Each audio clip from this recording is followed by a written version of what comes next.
What is up with it? Today we are going to be watching a little bit of Luigi Amato's stream. Shoutouts to Luigi the GOAT.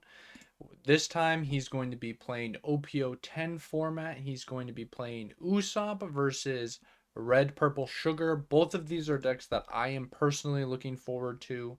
God Usopp, of course, being a really cool deck. Black and blue being the coolest color combo in the game, of course. And then Sugar just playing the game so differently than almost anything we've seen before. So, um, this is a matchup that I'm really excited to watch personally. I have genuinely no idea who is favored. Usopp is generally considered the better deck, so it easily could be Usopp who's favored just on the back of that. But just because you are the quote unquote better deck doesn't mean you'll be favored. So we're going to go ahead and play this event on our opponent's turn, which is going to ramp us as the sugar. Um, we're gonna go ahead and rest our one drop sugar to search a Giallo. Um, I'm not 100% sure what that card is. We're gonna go ahead and swing six. We'll block and draw. I'm gonna go ahead and play another one drop blogger. I feel like this is not at all what you want to see happen as the Usopp. Um, and we're going to go ahead and counter with a Divine Departure, which when you counter with a counter event, you are going to get to ramp a Dawn there. It is nice that we have the Zoro to clean up these two sugars, though, with the pseudo rush of the Colosseum. Being able to pop one and swing over the other, you know, that's really nice. Gonna go ahead and swing five. I imagine we'll take, yeah. Um, three is kind of like the magic zone for Usopp. You're typically pretty happy to go to three, but then don't. Okay, so now we get to go ahead and play the 8-drop Dofi, which is going to allow him to play a 5-drop. Also, when your opponent attacks, you can ramp a Dawn, I believe. And then Senior Pink on play is able to go ahead and grab back an event, I believe. Um, so two great cards. You would have preferred to play the 5-drop Rosinante off of this Doflamingo, I believe, but perhaps we didn't have it, or for some reason in this matchup we think that's a little less valuable because we know that a lot of the times it's going to be removed by the Kyros. So 7 Dawn, we're missing some of the things that we really want to find on 7, which is the full Rebecca combo. That said, we are still going to be able to remove this Senior Pink with this Zoro. Um, Getting to establish two bodies. Um, gonna go ahead and drop the 10 Shanks here. We are going to be taking some damage this turn. We are really thankful, I think, that our opponent decided to swing 9 into 6 instead of just swinging at our life, because they could have put us down to 1 while we have like nothing threatening on the board. Um, and that would have been super scary for us. We did find the red rock. I have to imagine we're going to use it on this Shanks. This Shanks is just so big. Um, he also makes everything we have smaller. Like I have to imagine that we're gonna fire off this red rock. I don't think we have to do it yet. I think sequencing it this way is just objectively wrong. There's no reason to not, do our swings first. Not at least the Usopp swing, not letting our opponent know what we have going on for the rest of the turn. Once we commit 6 Dawn, our opponent kind of, has a better game plan of the sort of things we could be doing. But being able to fire off that red rock definitely is going to help us stabilize a little bit. Thankfully, our opponent does not have another one, and they did play the 5-drop Rosinante off of the Doflamingo, which will be getting punished by our Rebecca combo. I have to imagine that's what we're gonna do here. I have to imagine we're just gonna go Rebecca, Kiros, Leo.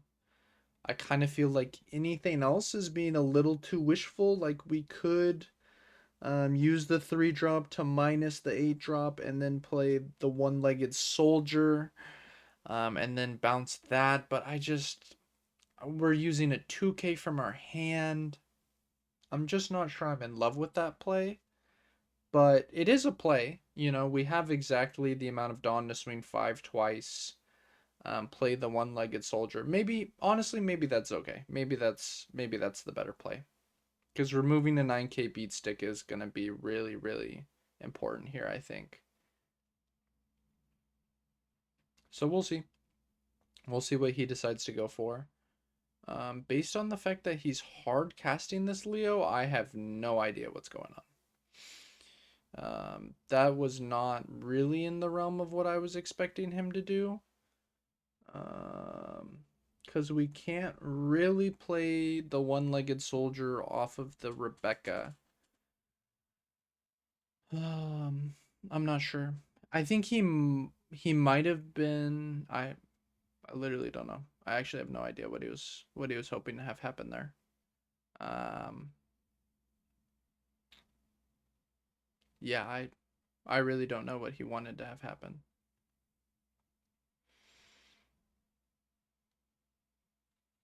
And we're gonna go ahead and use a 2-cost counter event to go ahead and reduce both the Usopp and the Zoro for the turn.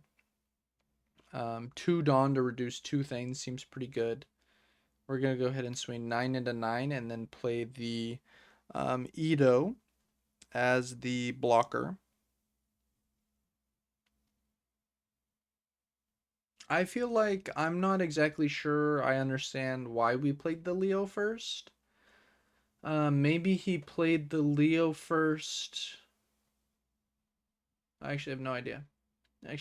We could have just played it for free off of the Rebecca. So I'm not exactly sure what we were going for there, honestly. Um, okay, we're going to go ahead and block and get the draw here. They're going to swing 9. We're going to be forced to take.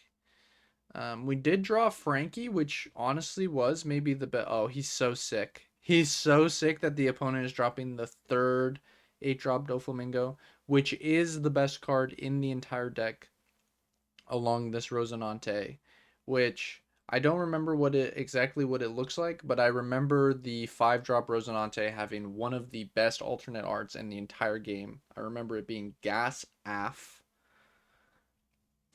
Okay, gonna swing 9 and they take. The thing is, this can be very deceptive. Some players might decide to go like 5, 5, 5. And then we have what, 8 Dawn left? 14. And try and like force our way to game because our opponent does have no blockers, and no life. So you might think like, oh, I can go all in, but the thing is, your opponent has 5 active Dawn. Like, it's actually not as difficult as you might think for them to counter out of this. Okay, so starting with the 7. Okay. Okay. I'm not. Yeah, I guess the 7 is good. The 7's probably good. And the cool thing is that we get to Dawn minus there with the leader skill, and then ramp that Dawn back, or we get to Dawn minus with the event, and then ramp it back with the leader. So like we started before we used that counter event with 5 Dawn, and then we ended with 5 Dawn. So that's pretty sick. I would prefer to poke 5s here before committing to anything big. Just kind of like, especially when our opponent is playing counter events, um you know I think being able to just trade one swing for one card is pretty reasonable, or it would be like one Dawn for one card, from going from 4 to 5, because like imagine they had nothing but counter events in their hand. You could potentially trade a 5k swing for like a +4, or a +3 in the divine departure. It could be really strong for you. But we're really mulling this over. I think we're kind of in a position where we have to go for game, but he disagrees. He thinks if he finds a second blocker, he might not have to. Um, Part of my problem with this plan is I don't really know what exactly would make us in a better position to go for game next turn. Um, Also, choosing to not swing 5 with leader, I think because we want to bring back the Leo off the Frankie. Um, like, I kind of understand where Luigi is coming from. I think his thought process is like, I probably never get through, so I shouldn't go for it. Um, but the way I view this is like, sure, you don't get through most of the time, but like, what is the reason to believe that it will be easier next turn? Like, as an example, um, like versus uh, uh, Lucci. Sometimes you could go for game, but you choose not to because you're like, they have so many cards in hand. Like, I can't go for it. I should go for it next turn.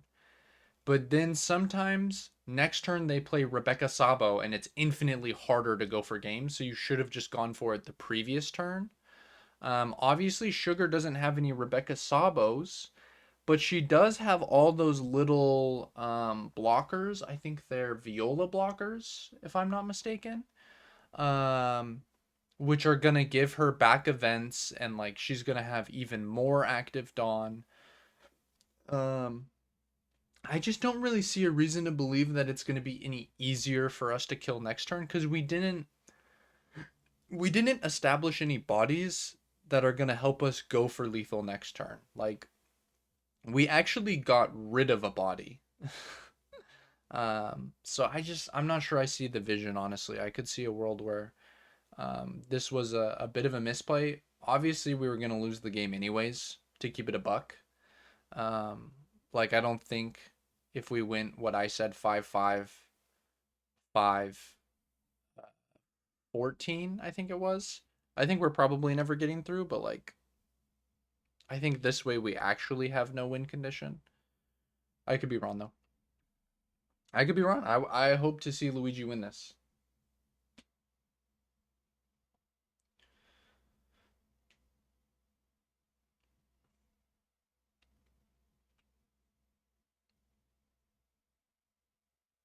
Okay, gonna go ahead and swing 11. We're gonna go ahead and block with the Frankie. We have to play Leo here. It's the only reason we didn't swing with leader. We can go ahead and grab a 2k and a 1k and just ditch a 1k. And then, oh, they're gonna swing 12. Wait. We didn't have the counter though. Okay, but let's look at their hand. Let's look at their hand. Did they have to go for game here? They actually ran out of events, which is kind of crazy, actually. Um, I don't even think they did these swings correctly. Like, because we had the blockers and the life, I think it's probably more efficient to go dragon. Like dragon, you do lose 1 Dawn efficiency, but I think that's fine in a situation where you have to go through 2 blockers and a life. Like I think hopefully someone in the comments can do the math, but I actually think that playing the dragon here is a little bit more Dawn efficient, even though it's technically less Dawn efficient by 1 Dawn. Um,